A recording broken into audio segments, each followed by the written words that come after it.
हैदराबाद एक ऐसा रजवाड़ा था जिसका निज़ाम एक मुसलमान था, लेकिन उस राज्य में हिंदुओं की संख्या ज़्यादा थी। निज़ाम हिंदुओं से नफरत करता था।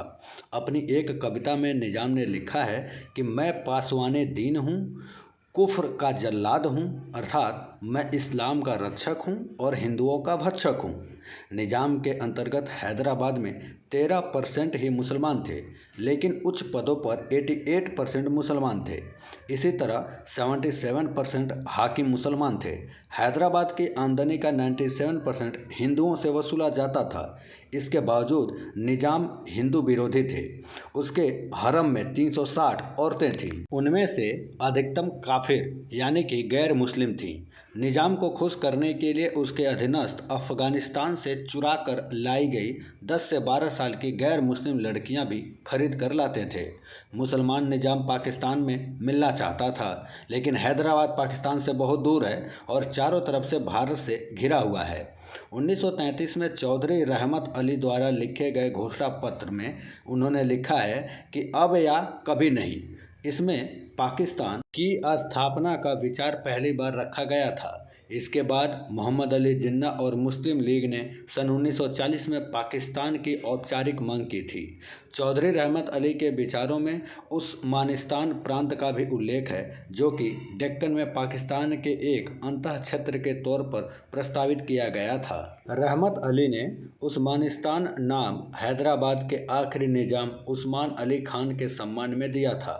1948 में कासिम रिजवी मजलिस इत्तेहादुल मुस्लिमीन के अध्यक्ष थे। मजलिस इत्तेहाद उल मुस्लिमीन आज के AIMIM का पूर्ववर्ती संगठन था। यह संगठन चाहता था कि हैदराबाद का विलय पाकिस्तान में हो, लेकिन हिंदू बहुल हैदराबाद के नागरिक भारत में रहना चाहते थे। निज़ाम की निजी फौज के तौर पर मजलिस इत्तेहादुल मुस्लिमीन के सशस्त्र दस्ते के रूप में रजकारों की फौज खड़ी की गई। यह हैदराबाद में घूम घूम कर आतंक मचाने लगी और जजिया इकट्ठा करने लगी। हिंदू महासभा और आर्य समाज ने इसका विरोध किया और भारत में सम्मिलित होने के लिए आंदोलन चलाया। डॉक्टर बुगुर्ला रामाकृष्ण राव इस आंदोलन के प्रखर नेता थे। रजकारों की फौज गांव-गांव में जाकर लूटपाट कर रही थी, निर्दोषों की हत्या कर रही थी, औरतों की इज्जत लूट रही थी। 22 मई 1948 को हैदराबाद के गंगापुर स्टेशन पर एक रेलगाड़ी में सवार हिंदू यात्रियों पर हमला किया गया। 15 अगस्त 1948 को देश ने स्वतंत्रता की पहली वर्षगांठ मनाई। 27 अगस्त 1948 को रजकारों की फौज ने राज्य की पुलिस से मिलकर भैरनपल्ली गांव पर आक्रमण कर दिया। जून 1948 से ही रजकार बार बार भैरनपल्ली पर आक्रमण कर रहे थे। ग्रामीण स्थानीय स्तर पर संगठित होकर कुल्हाड़ी, लाठी, फरसा, गुलेल आदि पारंपरिक हथियारों मात्र से ही उन्हें भगा रहे थे। ग्राम रक्षक टोलियां हर रात पहरा देती थी। चरवाहे दूर दूर तक जाकर रजकारों के आने की सूचना देते थे। ग्रामीणों ने बहुत से गुलेली पत्थर इकट्ठे कर लिए थे। जिसको जो मिला उसी से ग्रामीणों ने रजकारों का जमकर मुकाबला किया। इन ग्रामीण तरीकों से ही वे रजाकारों के 3 हमले विफल करने में सफल रहे, लेकिन चौथी बार रजाकारों की संख्या बहुत बड़ी थी। ग्रामीण मुकाबला नहीं कर पाए। जनजातीय समाज का वार्षिक त्यौहार बैठकुमा मनाया जा रहा था। 27 अगस्त को रजाकारों और हैदराबाद स्टेट पुलिस ने मिलकर भैरनपल्ली पर आक्रमण कर दिया। ग्रामीण सुरक्षा गार्डों को पकड़कर गोली मार दी गई। निहत्थे निर्दोष ग्रामीणों को चुन चुन कर कतार में खड़ा करके गोली मार दिया गया। गोलियां बचाने के लिए एक के पीछे एक खड़ा कर इकट्ठे 3-3 लोगों को एक ही गोली से मारा गया। औरतों के कपड़े उतार कर उन्हें नंगा करके मृत ग्रामीणों के पास जबरदस्ती नाच कराया जाता था और उनसे बलात्कार किया गया। कई औरतों ने कुएं में कूदकर अपनी जान दे दी। 120 से ज़्यादा लोग मारे गए। इस घिनौने अत्याचार ने पूरे हैदराबाद की जनता में आक्रोश भर दिया। रजाकारों के द्वारा किस प्रकार से निर्दोष जनता को आतंकित किया गया, इसका आंखों देखा हाल सन 2017 में द हिंदू में एक स्थानीय वरिष्ठ नागरिक जलाचंद्र रेड्डी के शब्दों में प्रकाशित है। गुलेल जैसी पारंपरिक हथियार से भी ग्रामीणों ने क्रूर रजाकारों को रोके रखा, लेकिन रजाकारों की बंदूकों के सामने ग्रामीण कब तक लड़ पाते।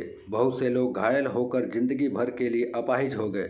बहुत से लोग मारे गए। औरतों के आभूषण छीन लिए गए। है। इस आतंक के बाद शुरू होता है सरदार वल्लभ भाई पटेल का ऑपरेशन पोलो। इस घटना के बाद सरदार पटेल ने हैदराबाद में भारतीय सेना भेजने का फैसला लिया। यह 13 सितंबर को भेजी जानी थी। किसी ने कहा कि 13 तिथि अशुभ है, इसलिए ऑपरेशन 14 सितंबर को शुरू किया जाए। सरदार पटेल ने कहा इसे 12 तारीख कर दिया जाए।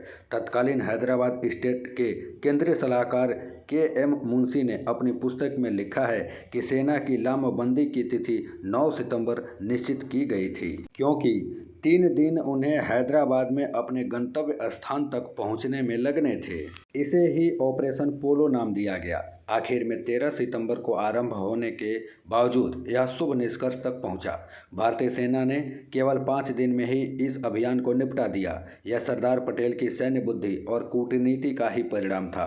इस प्रकार हैदराबाद का विलय भारत में हुआ। मजलिस-ए-इत्तेहादुल मुसलमान के मुखिया कासिम रिजवी और हैदराबाद के प्रधानमंत्री लायक अली पाकिस्तान भाग गए। भैरनपल्ली का हादसा और ऑपरेशन पोलो इस बात को दर्शाते हैं कि रजवाड़ों का विलय कितना जटिल और विशाल कार्य था। इस अमूल्य योगदान के लिए हमारा देश सदा सरदार पटेल का आभारी रहेगा। देश उन वीरों के प्रति भी कृतज्ञ है जिन्होंने राष्ट्रीय एकता और संप्रभुता की रक्षा स्थानीय स्तर पर भैरनपल्ली गांव में की और सर्वस्व बलिदान कर दिया।